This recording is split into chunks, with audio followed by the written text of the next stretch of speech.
देव भगवान की जय। गुरुर्ब्रह्मा गुरुर्विष्णु गुरुर्देवो महेश्वर गुरु साक्षात् परब्रह्म तस्मै श्री गुरवे नमः। आइए हम लोग 3 बार ओम का उच्चारण करेंगे। श्वास भरना है गहराई से और ओंकार ध्वनि करनी है। और जिस समय ओम का उच्चारण करें उस समय अपने मन को उस तत्व में, उस नाद में लगाने का प्रयास करें। आइए।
स्वस्थ हो। बड़ी ही सुंदर चर्चा विगत कुछ दिनों से हम लोग यहाँ पे श्रवण कर रहे हैं।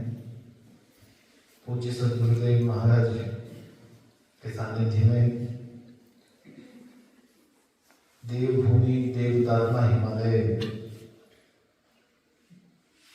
के पावन पवित्र भूमि में अवस्थित यह तपोवन श्री कल्याणी का हिमालय देवस्थानम, और इस तपोवन में बैठ करके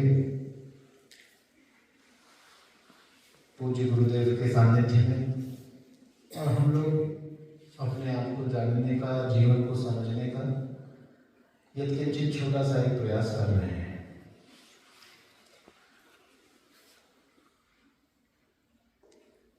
विगत 4 दिनों से आज 5वां दिन है। हम लोग कुछ बात यहाँ पर कुछ चर्चाएं चल रही हैं और उस चर्चा का मूल उद्देश्य ये रहा कि कैसे इस मानवीय जीवन को प्राप्त करने के बाद हम इसकी सार्थकता के लिए प्रयास करें। और संतों ने कहा, महापुरुषों ने कहा, सनातन जीवन पद्धति ने इस बात पर बड़ा जोर दिया कि पहले तो ये मानव जीवन बड़ा दुर्लभ है और दुर्लभ होने के साथ साथ ये क्षणभंगुर भी है, क्योंकि इस धरती पर, इस मानवीय जीवन में हम कब तक रहेंगे इस बात की कोई गारंटी नहीं। क्योंकि हम जब पैदा हुए तो पैदा अपनी मर्जी से नहीं हुए, और जब इस संसार से जाएंगे इस शरीर को छोड़ करके तो उस पर भी हमारा कोई नियंत्रण होने वाला नहीं है। तो इस बात को ध्यान में रखते हुए, इस बात को दृष्टिगत रखते हुए कि ये मानवीय जीवन बड़ा दुर्लभ है और दुर्लभ होने के साथ साथ क्षणभंगुर है, कुछ सांसें जो मिली हैं वो कहीं ना कहीं आत्मानुसंधान, अपने आप को जानने में भी उसका उपयोग करें। और इस संदर्भ में जो बातें हो रही थी उसमें ये बात भी निकल करके सामने आई कि इस जिज्ञासा के लिए कोई उम्र नहीं है, इस जिज्ञासा के लिए कोई अवस्था होनी आवश्यक नहीं है।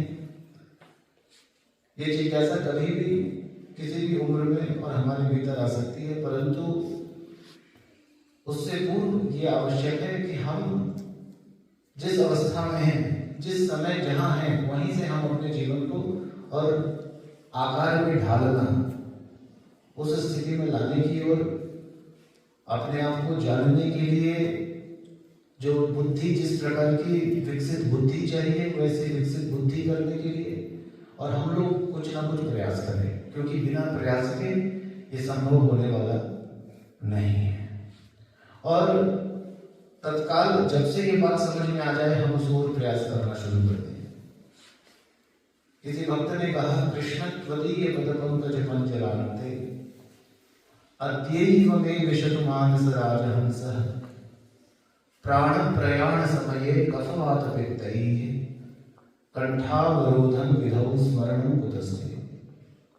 वे कहते हैं कि हे कृष्ण, तुम्हारे चरण कमल रूपी पंजरांते, इस पिंजड़े में मेरा ये हृदय रूपी, मेरा ये मन रूपी मानस राजहंस तत्काल इसी समय प्रविष्ट हो जाए। क्योंकि प्राण प्रयाण समय, क्योंकि जिस समय यह शरीर छूट रहा होगा, जिस समय इस शरीर से प्राण निकल रहे होंगे, उस समय कंठावरोधन विधौ स्मरणं कुतस्ते। कहते हैं कि उस समय कफ वात पित्त के प्रकोप से और ये कंठ अवरुद्ध हो जाएगा, और उस समय मैं तुम्हारा स्मरण करूंगा भी कैसे। तो कहने का तात्पर्य क्या है कि हम लोग टालते रहते हैं। हमें लगता है कि अरे अभी कुछ और कर लें, इस जिज्ञासा के लिए तो अभी जिंदगी पड़ी हुई है। हम टालते रहते हैं किसी ना किसी बहाने से, किसी ना किसी कारण से, और मन के किसी ना किसी विकार या विचारों में कहीं ना कहीं अपरिपक्वता के कारण हम इस ओर, अपने आप को जानने की ओर जो कदम बढ़ाना है उसे कहीं ना कहीं बचते रहते हैं। परंतु दूसरी तरफ हम ये भी देखते हैं कि हम कुछ भी कर लें इस संसार में रहते हुए, कुछ भी प्राप्त कर लें, जो भी हमने चाहा वो हमें मिल जाए, पर फिर भी कहीं ना कहीं हृदय में एक रिक्तता वो बनी ही रहती है। और चाहे हम कितना भी बाह्य प्रतिष्ठा, पद, वस्तु कितना भी हम एकत्रित कर लें, कितनी भी धन संपदा हम एकत्रित कर लें, कहीं ना कहीं वो रिक्तता वो बनी रहती है, और वो रिक्तता दूर नहीं होती। उसका कारण क्या है? उसका कारण यही है कि संसार में आकर के हमने सब कुछ किया, क्योंकि सब कुछ करने के लिए हम संसार में आए हैं, सो बात सत्य है, हमने सब कुछ किया, परंतु वह एक कार्य नहीं किया जिस एक कार्य को करने से हमारे जीवन की संपूर्ण रिक्तताएं दूर हो जाए, जिस ओर थोड़ा सा भी प्रयास करने से।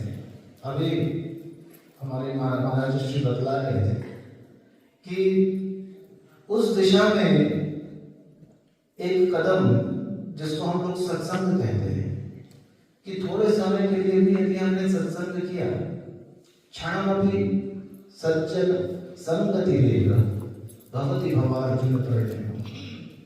कहते हैं कि क्षणमपि, एक क्षण के लिए भी यदि हमने किसी सज्जन का संग किया तो हमारे जीवन में एक बहुत बड़े महान दुख को तार सकता है।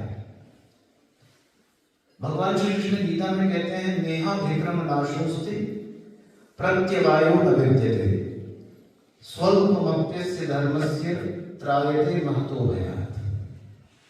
कहते हैं कि देखो, ये एक ऐसी औषधि है, ये ध्यान, ये भजन, ये सत्संग जीवन में कुछ सार्थकता के लिए मन में वृत्ति का उदय होना। कहते हैं कि एक ऐसी औषधि है कि इसका कोई, पहले तो ये एक बार प्रारंभ हो गई तो ये कभी समाप्त नहीं होती, यह हमारे जीवन में वैसे का वैसा ही बना रहता है। सत्संग से अर्जित जो ज्ञान हमें प्राप्त होता है,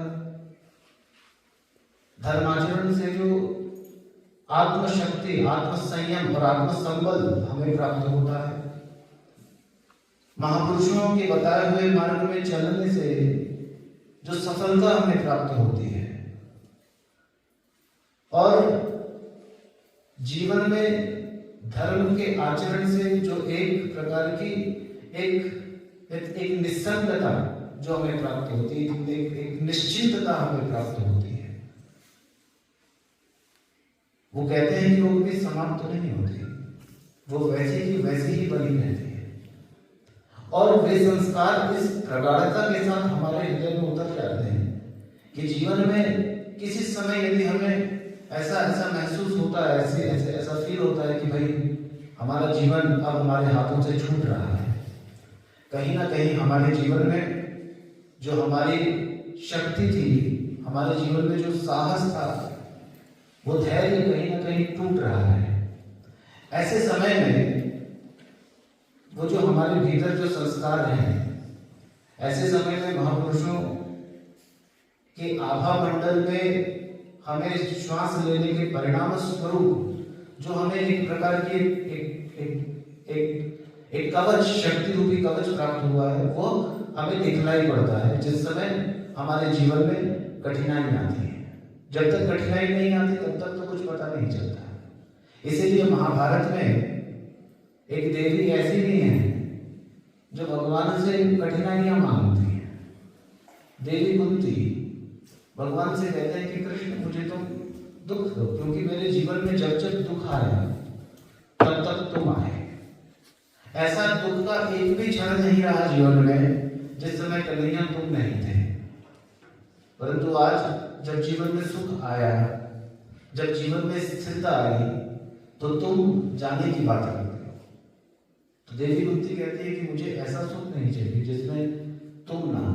तो कई बार जीवन में कठिनाइयां आती हैं तो हम लोग कई बार इस बात को समझ नहीं पाते और सोचते हैं कि जीवन की कठिनाइयां ये सिर्फ हमारे जीवन में ही हैं, हमारे जीवन में ही क्यों हैं, ये बार बार हमारे जीवन में ही ऐसे दुख क्यों आते हैं। और इस प्रकार से कहीं एक संवाद अपने भीतर ही प्रारंभ हो जाता है और होता कुछ नहीं है। इस संवाद के परिणाम स्वरूप हमारे जीवन में एक अवसाद आता है और वो अवसाद हमारे जीवन के सभी सद्गुणों को एक प्रकार से आवृत्त करके और हमें अंधकार की ओर लेकर के जाता है, जिसको कहा अंधर तमाम भविष्य ये अविद्या उपास है। जो लोग देखिए जीवन में दो ही प्रकार की स्थिति बन सकती है, या तो हम प्रकाश की उपासना करें और या हम अंधकार की ओर चलें। ये दो ही प्रकार की स्थिति, बीच की कोई स्थिति तो नहीं बन सकती कि बन सकती है या तो अंधकार या प्रकाश। ऐसा हो ही नहीं सकता कि अंधकार और प्रकाश हमारे जीवन में एक साथ हो जाए, ऐसा तो हो ही नहीं सकता। क्या आपने कभी अंधकार और प्रकाश को एक साथ देखा है? क्या किसी ने देखा है? क्योंकि जहां प्रकाश होता है वहां अंधकार हो ही नहीं सकता। तो अंधकार और प्रकाश ये दो ही स्थितियां हमारे जीवन में हो सकती हैं और ये दोनों ही जीवन की जो संभावनाएं हैं इनको घटित करने के लिए जो प्रयास है वो भी हमारे अपने हाथों में ही है। परंतु जब हमारा हृदय अवसादग्रस्त हो जाता है और जब हमारे सभी गुण एक प्रकार से उस अवसाद के द्वारा आवृत्त कर लिए जाते हैं, जिसको कहते हैं कि अरे बुद्धि हर ली गई, जब हमारी बुद्धि उस अवसाद से हर ली जाती है तो हमारे जीवन में जो ऑप्शंस हैं, जो विकल्प हैं, वो विकल्प नहीं रहते और फिर सिर्फ एक ही विकल्प रहता है और वह है अंधकार का। और आज कि यदि हम इस स्थिति को देखें, आज का मनुष्य वो ऊपर से तो बड़ा सुखी दिखता है, बड़ा खुश दिखता है, क्योंकि सारे संसाधन उसने इकट्ठे किए हैं।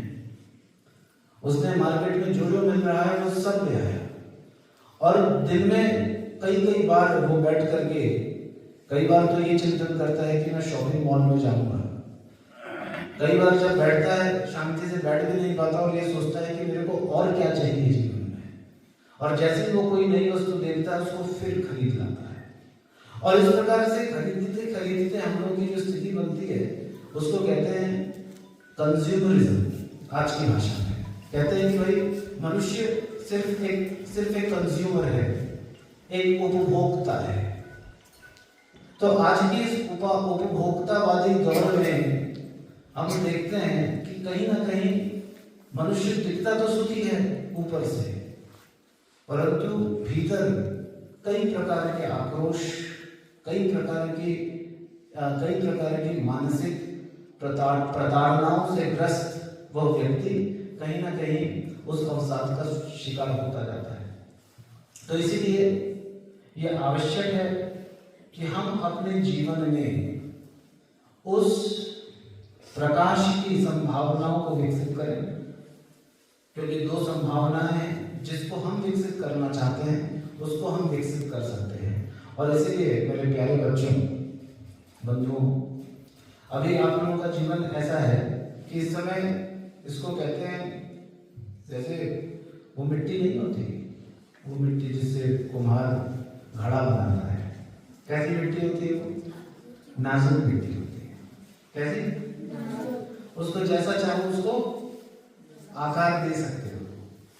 तो अभी आप लोगों का जो समय है, आप लोगों की जो स्थिति है, वो अभी उस मिट्टी के समान है जिसको किसी भी प्रकार का आकार दिया जा सकता है।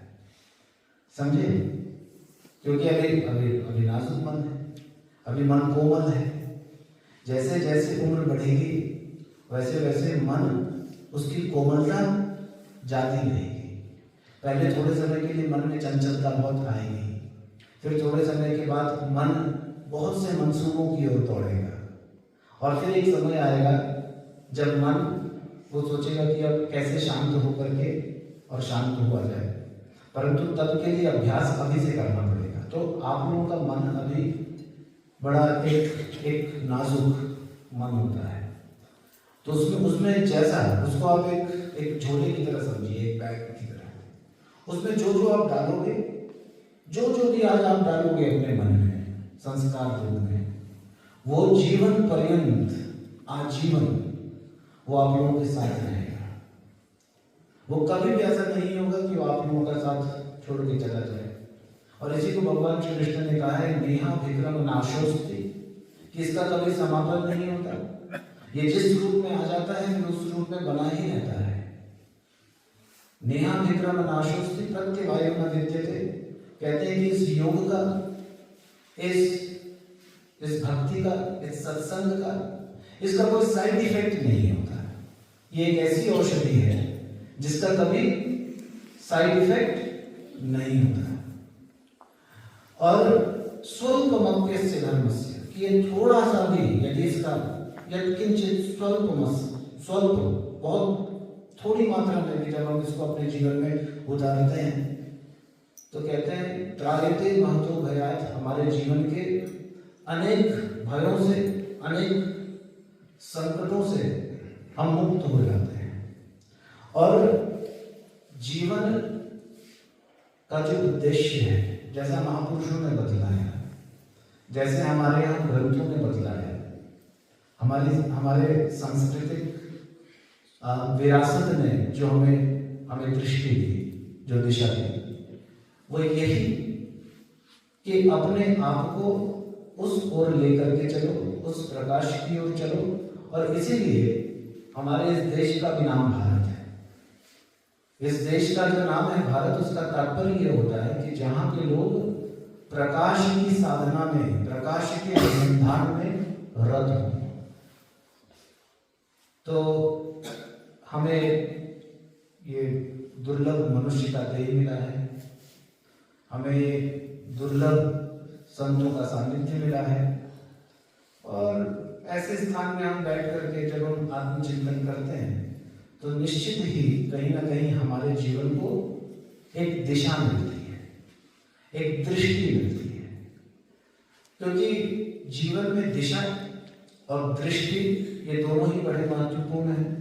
जब हमारी दृष्टि सही होगी, जब हम सही दिशा में, सही मार्ग में अग्रसर होंगे, तो हमारा जीवन निश्चित ही कृतकृत्य होगा, हमारा जीवन निश्चित ही धन्य होगा। आज बस इतना ही कह के अपनी बात पुष्पांजलि को पूज्य गुरुदेव के श्री चरणों में अर्पित करते हैं। हरिओम तत्सत, हरिओम तत्सत, हरिओम तत्सत।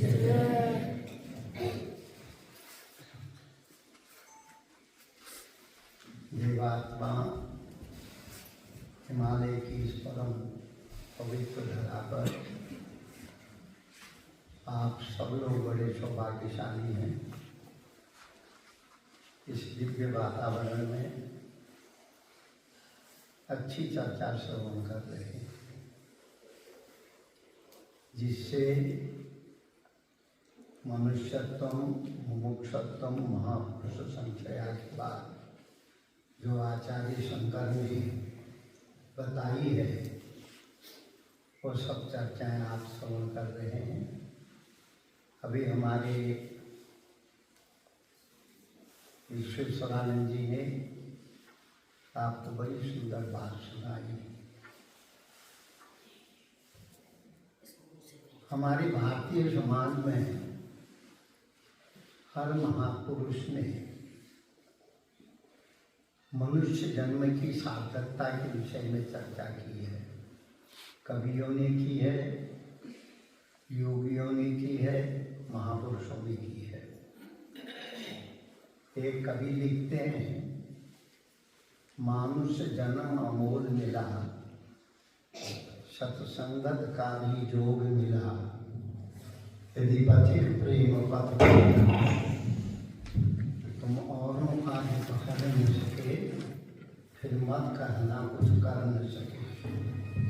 यह हमारे धर्म ग्रंथों में महापुरुषों के उपदेश में है। ये चेतावनी के जो वाक्य है यह बहुत सुंदर है। कल की चर्चा में हमने आप लोगों को सुनाया था भगवत प्राप्ति के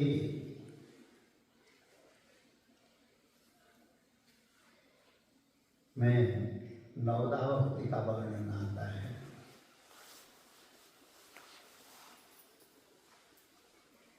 श्रीमद् भागवत में भी नवदा भक्ति का वर्णन है। भागवत की नवदा भक्ति का वर्णन अपने पिता पर हिरण्याकश्यप से बताते हैं, कहते हैं। हिरण्याकश्यप ने प्रहलाद से पूछा, पुत्र तुमने गुरुकुल में जाके क्या पढ़ा? तुम अध्ययन करने के लिए गुरुकुल में गए, तुमने क्या पढ़ा? कहते हैं, पिता संसार में कोई भी ऐसी वस्तु नहीं है जिसे पढ़ा जाए। जो दिखती है उसको देखा जाता है, जो उस देखने वाली वस्तु में मन ठहर, जो सुंदर लगता है वहाँ पर मन ठहर जाता है। इसमें पढ़ने योग्य कुछ नहीं है। तो हिरण्याकश्यप ने प्रश्न किया, जब पढ़ने योग्य कुछ नहीं है तो भी तो तुम कुछ पढ़ते होगे? कहते हैं, हाँ मैं पढ़ता हूँ।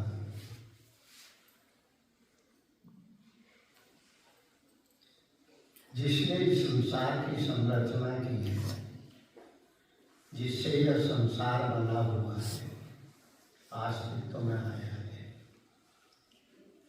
उस परमेश्वर को हम कैसे प्राप्त करें, उसके विषय में हम कैसे जाने, वह मैं इसको पढ़ता हूँ। तो कहते हैं, कैसे जाना जाता है? तो प्रहलाद कहते हैं, उसके 9 उपाय है, जिसको हमारे भक्ति साहित्य में नवदा भक्ति के नाम से कहा गया है।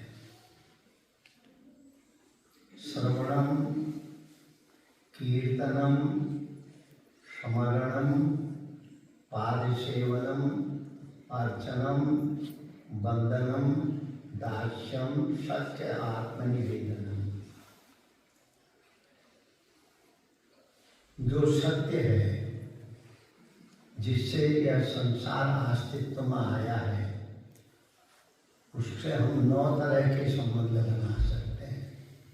उसका हम स्मरण करें, यह स्मरण भक्ति होती है, वो भी एक संबंध है। उसका हम कीर्तन करें, उसके नामों का गुणगान करें, वो भी एक भक्ति है, वो भी उससे संबंध बनाने का हेतु है। स्मरण याद करना, श्रवण माने सुनना, श्रवण माने याद करना, यह भी परमात्मा से मिलने का एक उपाय है।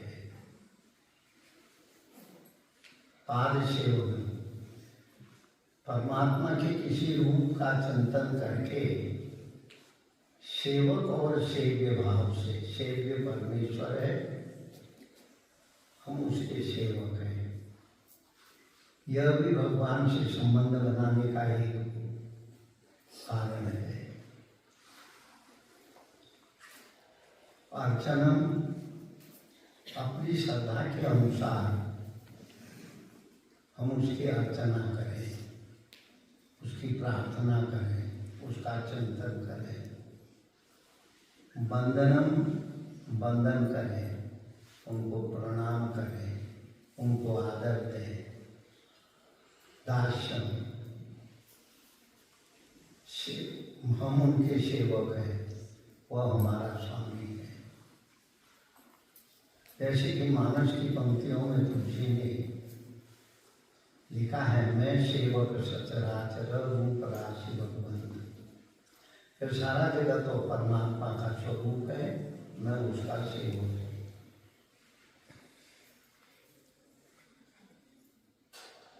सख्य आत्मनिवेदन, आठवां भाव है सख्य भाव, उससे मित्रता करना, उसको उससे जैसे आज की भाषा में हम कहते हैं, उससे दोस्ती कर लेना। अनेक भक्त ऐसे हुए हैं जिन्होंने दोस्ती के कारण परमात्मा को प्राप्त किया, उसके विस्तार में जाने की आवश्यकता नहीं है। भगवान के जितने भी भक्त हुए, क्योंकि परमेश्वर की प्राप्ति के लिए एक कर्म की आवश्यकता पड़ती है, कर्म के माध्यम से भी हम परमेश्वर को प्राप्त कर सकते हैं, पर कर्म में निष्कामता होनी चाहिए। हम कर्म करें, करता हूँ इति मन्यते भाव से रहित होकर के, मैंने ये किया, मैंने वो किया, मैं ये करता हूँ, मैं ये करूँगा, मेरा ऐसा है, यह कर्तापन का भाव नहीं है, इसमें अहंकार का प्रदर्शन है।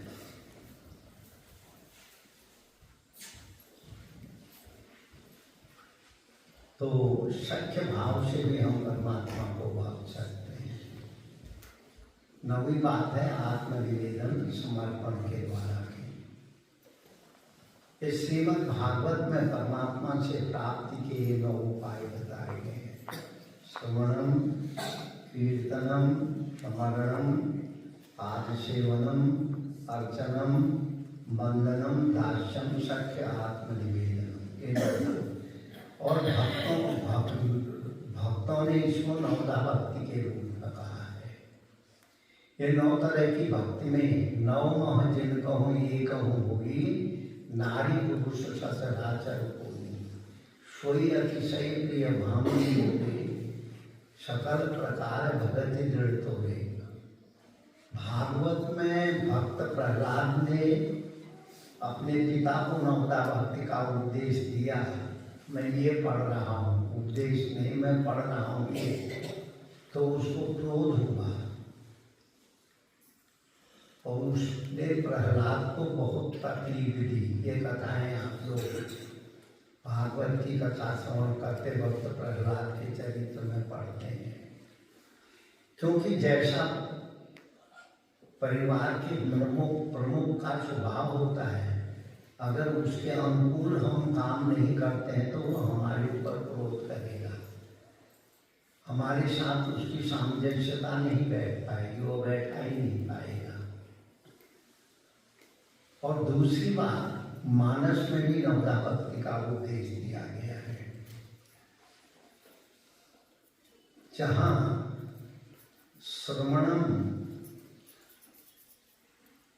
श्रवण से भागवत की नवदा भक्ति आरंभ होती है। श्रवण करो, भगवान की कथा श्रवण करो, भगवान की लीलाओं का श्रवण करो, उसको याद करो। तो भागवत में संत संगति से जो है प्रथम भक्ति आरंभ होती है। भागवत की नवदा भक्ति प्रहलाद ने कही है, पर जो है मानस की नवदा भक्ति भक्तिमती सबरी को समझाने के लिए भगवान श्री राम ने कही है। जब सबरी के आश्रम में राम पहुंचते हैं तो सबरी बड़ी प्रसन्न हुई। सबरी के जीवन की एक कथा है। तो वो जंगलों में रहने वाली भील जाति में उसका जन्म हुआ था। तो वो बच्चेपन से बड़ी सुशील थी। जब उसका शादी का समय निश्चित हुआ, भीलों में एक रिवाज है, जब हम नर्मदा जी की परिक्रमा किए थे, 84 कोस के जंगल में से भील जाती रहती है। उनके जीवन को नजदीक से देखने के लिए हमने 3 महीने वहाँ बिताए। उनका जीवन क्या है, उनके जीवन जीने की शैली क्या है, तो बड़ा विलक्षण उनका जीवन है। उनकी रीत रिवाजें भी बड़ी विलक्षण है।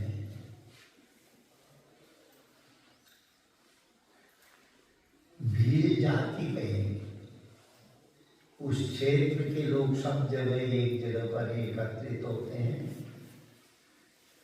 कन्याएं भी जाती हैं, पुरुष भी जाता है, बच्चे भी जाते हैं, बूढ़े भी जाते हैं।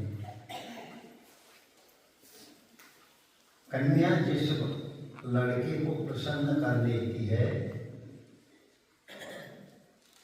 उसके माँ बाप उसके साथ उसकी शादी करते हैं। अभी भी एक रिवाज है उनमें। अब तो खैर धीरे धीरे उनकी ये परंपराएं कम होने लगी हैं। आधुनिकता उनके जीवन में भी प्रवेश कर गई है, किंतु जितना भी उनका चाल चलन जीवन जीने की शैली है, अभी भी वो प्राचीन परंपराओं के बहुत नजदीक है। तो सबरी की शादी तय हुई। तो सबरी की माँ, भीलों में एक रिवाज है, जब लड़की की शादी होती है उसके पहले दिन माँ बच्ची को स्नान कराती है। पहले तो बर्तन बर्स होते थे, आजकल तो खैर कपड़े मिलने लग गए। तो उनको नए बर्तन बर्स पहना करके उस क्षेत्र के जितने जंगल में जानवर थे वहाँ हांका लगता था। चारों तरफ से लोग इकट्ठे, तीनों तरफ से लोग बाजा बजाते हुए, भयंकर शब्द करते हुए भील लोग जंगल में जितने भी जानवर हैं उनको वहाँ से भगाते थे और तीनों तरफ जगह घिरी रहती थी। तो भील लोग जो है, जो एक रास्ता खुला रहता था उसी रास्ते से जानवरों को भगाते थे। एक गोठ बना रहता था, चारों तरफ लकड़ी की दीवार होती थी, उसके अंदर वो जानवर घुस जाते थे। फिर उसको जो है शाम के समय सबरी को, उसकी उनकी रिवाज थी, ये उनकी शादी के एक नियम थे, बच्ची को स्नान करा करके नए बर्तन वस्त्र पहना करके लड़की को दिखाती थी। माँ देख, माँ कहती थी देख बेटी ये जानवर है। तो सबरी ने पूछा, माँ हमारे घर में तो इतने जानवर नहीं थे, आगे जानवर कहाँ से आ गए? और सबरी बिल्कुल नन्ही बच्ची थी। तो सबरी की माँ कहती है जंगल से जानवरों को हाँक करके लाया गया है। माँ तो इतने जानवरों का क्या क्यों लाया गया है? शादी मेरी है और आप इतने जानवरों को क्यों लाए हैं? कहते हैं जब तेरी शादी होगी उस समय इन जानवरों को मार करके और इनका मांस हमारे समान किया जाए। देखो सबरी किसी स्कूल में नहीं पढ़ी थी उसमें, सबरी किसी विवेकशील महापुरुष के संग में भी नहीं गई थी। जिस समाज में सबरी रहती थी उस समाज की ये रीति रिवाज थी। तो सबरी ने अपनी माँ से कहा, माँ ये क्यों इनके जानवरों, कहते तेरी शादी पे मारा जाएगा। सबरी को ये बात खटर गई, वो सोई नहीं और रात्रि को उसको नींद नहीं आई। जब उसकी माँ के साथ वो सो रही थी, भील जाति में ये रिवाज थी,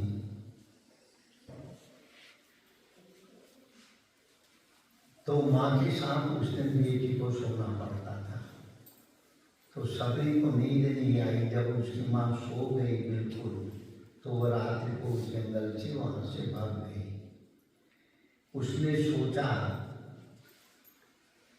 एक मेरे लिए इतने निरापराध जानवरों की हत्या होगी और मेरी खुशी के लिए मैं वो कुछ सुख नहीं चाहती हूँ, खुशी नहीं चाहती हूँ, जिससे मेरे कारण अनेक निर्दोष प्राणियों की हत्या होगी। तो रात्रि को ही वह चल दी। चलते चलते वो जो है मतंग ऋषि के आश्रम में पहुंची। कथा बड़ी बड़ी बहुत लंबी है, छह पद में उसको बता रहे हैं। तो मतंग ऋषि, उसने किसी महात्मा के वह आश्रम में नहीं गई थी। महात्मा को उसने देखा ही नहीं था क्योंकि भीड़ों के बीच में रहती थी। तो मतंग ऋषि के आश्रम के नजदीक में ही एक गुफा है। तो उस गुफा के नीचे उसने अपना डेरा डाला। दिन भर वो जो है लकड़ी बीनती थी और जंगल में जो फल फूल मिलते थे जो है खाने के, उन फलों को इकट्ठा करती थी। और जब रात्रि के 12 बज जाते थे, आश्रम में सब ऋषि, मतंग ऋषि के आश्रम में गुरुकुल था, उसमें सब ऋषि मुनि सो जाते थे। सब वहाँ रहने वाले गाढ़ निंदा में चले जाते थे। तब सबरी जा करके वहाँ पहुँचती थी और जो यज्ञ वेदी होती थी, जहाँ पर बैठ करके महापुरुष लोग परामर्श करते थे, सत्संग करते थे, उस वेदी को लीप के चली आती थी। और जब 4 बजे उठते थे महात्मा लोग, उस समय वो वेदी लीपी हुई उन्हें मिलती थी, पर लीपने वाला कौन है ये कोई पता नहीं। और वेदी के पास ही वो जंगल में जो कंदमूल फल लाती थी वो उस वेदी में रख देती थी। बहुत समय ऐसे बीता, आश्रम में चर्चा होने लगी। एक अदृश्य प्राणी इस आश्रम में आता है, फल फूल लेके आता है, कंदमूल लेके आता है, वेदी लीप के चले जाता है। वह है कौन, उसको किसी ने नहीं देखा। तो ये बात मतंग ऋषि तक नहीं पहुंची।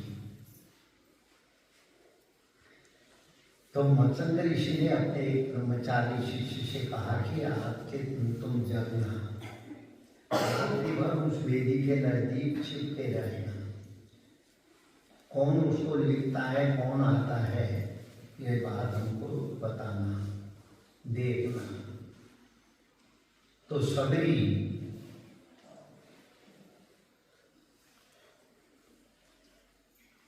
उसी नियम के अनुसार रात्रि के समय पहुंची। गोबर से उसने वेदी को लीपा और कंदमूल फल जो लाई थी वो वेदी के किनारे रखा। जब जाने लगी तो वो ब्रह्मचारी उसके सामने खड़े हो गए। सबरी ने एक कल्पना भी नहीं की थी कभी मेरे को कोई देख रहा है। कहने लगे देवी ठहरो। महात्मा बोले हमारे गुरुदेव ने तुम्हें बुलाया है। सभी भयभीत हुई, डर कांपने लगी, किंतु महात्मा जी वो ब्रह्मचारी के पीछे चली। तो मतंग ऋषि जी के पास उसको ले जाया गया। ये सबरी की कहानी है। तो मतंग ऋषि से ब्रह्मचारी बोले, महाराज यही कन्या है भील की, ये जंगल में रहती है, रात्रि को ये सब करके जाती है। तो मतंग ऋषि को बड़ी दया आई उस कन्या के ऊपर। कहने लगी, बेटी तू कहाँ से आई है? इस रात्रि के समय आश्रम में आकर के बेदी लिखती है, कंदमूल फल रख देती है, तेरा उद्देश्य क्या है? तो सबरी के जीवन में जो घटना घटित हुई थी वो सबरी ने यथावत बता दिया। और मतंग ऋषि बड़े प्रसन्न हुए। कहने लगी, बेटी अब तुम्हें कंदरा में या गुफा में रहने की आवश्यकता नहीं, अब तुम आश्रम में रहो, संतों की सेवा करो और संतों की वाणी श्रवण करो। सबरी के जीवन में पूर्ण परिवर्तन आ गया। महापुरुष की संगति उसे प्राप्त हुई। वही सब जब मतंग ऋषि का अंतिम समय हुआ तो सबरी वहाँ पे भीड़ इकट्ठी हो गई। आश्रम के ब्रह्मचारी आए, सब लोग खड़े थे। तो सबरी भी वहाँ गई, आज कारण क्या है? तो किसी से ब्रह्मचारी से पूछा, आज क्या हो रहा है यहाँ? कहते हैं, सबरी गुरुदेव स्वधाम को जा रहे हैं, उनकी मृत्यु का समय आ गया है। तो सबरी सबके बीच में से होते हुए गुरुदेव के पास पहुंची। कहने लगी, गुरुदेव आपने कहा था तू मेरी पुत्री है, जहाँ मैं जाऊंगा वहाँ तुम चलेगी, तो जहाँ आप जा रहे हैं वहाँ मेरे को भी ले चलिए। तो मतंग ऋषि बोले, देवी जहाँ मैं जा रहा हूँ वहाँ कोई साथ नहीं जाता है, पर मैं तेरे को वचन देता हूँ, मैं तो अपने कर्म के प्रभाव से, अपनी तपस्या के प्रभाव से मैं परमेश्वर के पास जा रहा हूँ, पर तेरे को लेने के लिए परमेश्वर स्वतः यहाँ आएंगे। तेरे को जाने की आवश्यकता नहीं है, तेरे को लेने के लिए कोई भगवान है। तब से सबरी भगवान के आने की प्रतीक्षा कर रही थी मतंग ऋषि के आश्रम में। लोगों ने अनेक तरह की चर्चाएं की हैं सबरी के विषय में, सबरी के त्याग के विषय में, सबरी की जीवनचर्या के विषय में। उस विषय में हमें नहीं जाना है।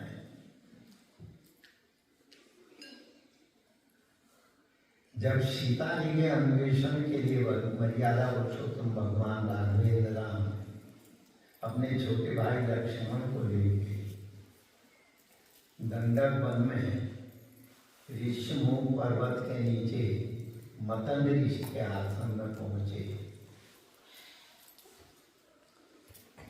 तो गोस्वामी तुलसीदास जी ने बड़े सुंदर शब्दों में सबरी की का वर्णन किया। भगवान सीधे सबरी के आश्रम में पहुंचे। तुलसी लिखते हैं, सबरी देखी राम गृह आए, तो मुनि के वचन समुझी जीव आए। सबरी ने जब देखा भगवान खुद मेरे घर यानी कुटिया में आए, तो उसने अपनी तपस्या के फल से आए या नहीं सोचा, मेरे कारण भगवान आए ये भी नहीं सोचा। तो उसको अपने गुरुदेव याद आए, और गुरुदेव ने बोला था, मैं तो अपने कर्म के प्रभाव से परमेश्वर के पास जा रहा हूँ, पर तेरे को लेने के लिए तो स्वतः भगवान यहाँ आएंगे। तो सबरी बड़ी प्रसन्न हुई है। सबरी के जीवन में सबरी ने अपनी दीनता का इतना सुंदर वर्णन किया है। अगर हम उसको मानस की पंक्तियों में पढ़ें अधम ते अधम अधम आदि कर करके, उसने बड़ा सुंदर जो है एक रूपक पेश किया है। तो भगवान कहने लगे भगवान ने सबरी को भामनी कहा। भामनी भामनी माता को भी कहते हैं, भामनी बहन को भी कहते हैं। जो अपने सबसे नजदीक, जिसके हम ऊपर हम पूर्ण विश्वास करते हैं, उसको भी भामनी कहा गया है। एक ही शब्द में तीनों उद्बोधन भगवान ने कहा। सबरी अपने अपने दीनता का वर्णन किया।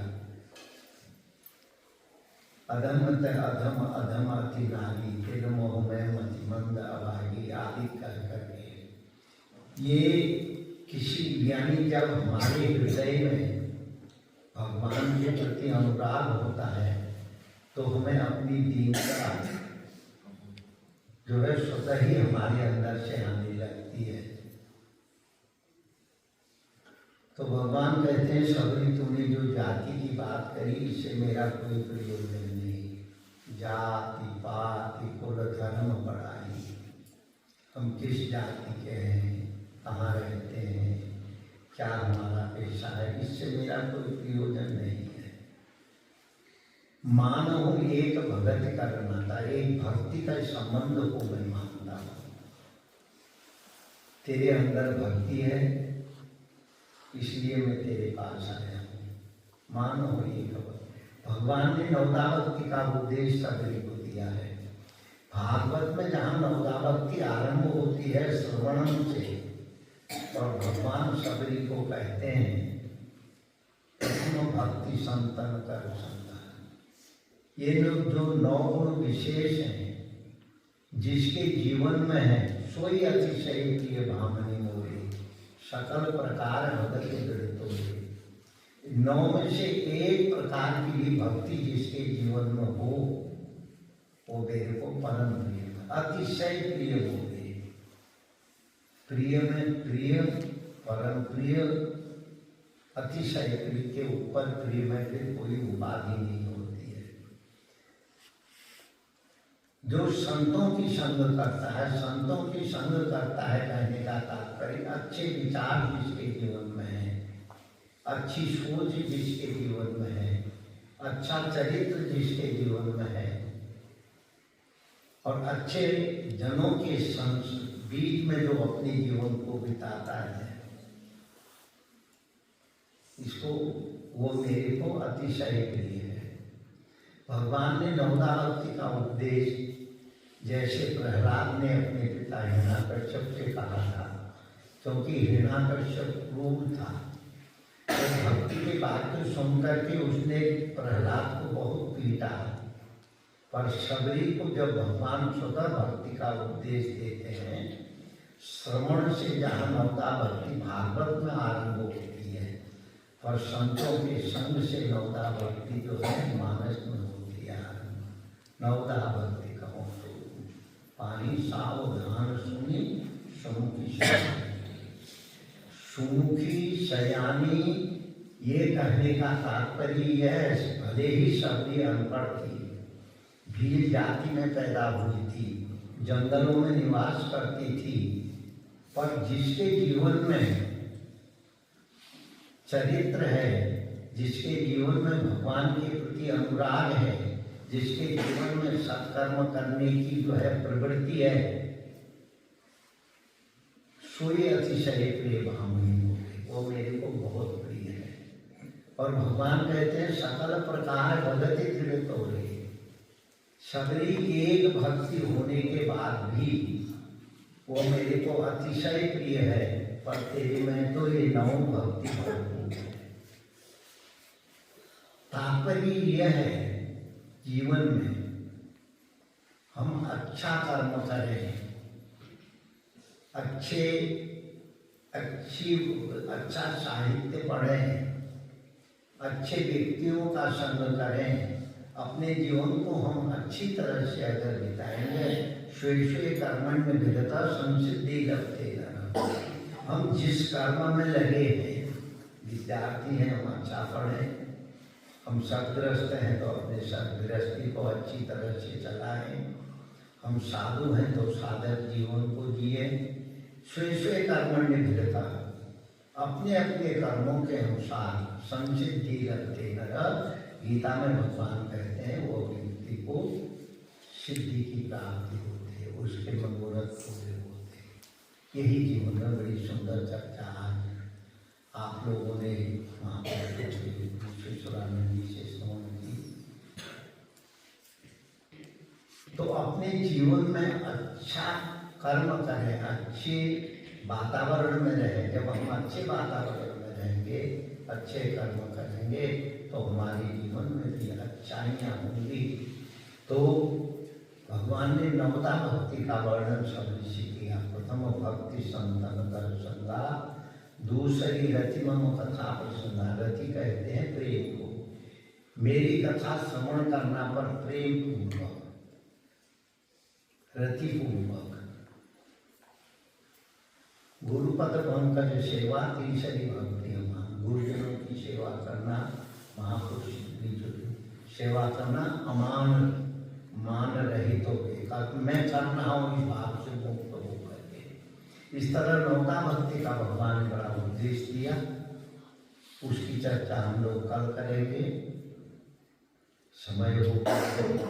बस कहने का तात्पर्य यह है, हम अपने जीवन में जो है अच्छे कर्म करें, अच्छे साहित्य को पढ़ें, अच्छे संतों का दर्शन करें, अच्छा आचरण करें। जब हमारे जीवन में यह सब हो जाएगा तो हमारे जीवन में कभी भी कोई कठिनाइयाँ नहीं आएंगी, हमारे जीवन में कभी कोई दुख नहीं आएगा। बस इसी चीज को ध्यान में रखते हुए जो है अपने जीवन को आगे की ओर बढ़ाएं। इन्हीं शब्दों के साथ हरि ओम तत्सत। हरि ओम।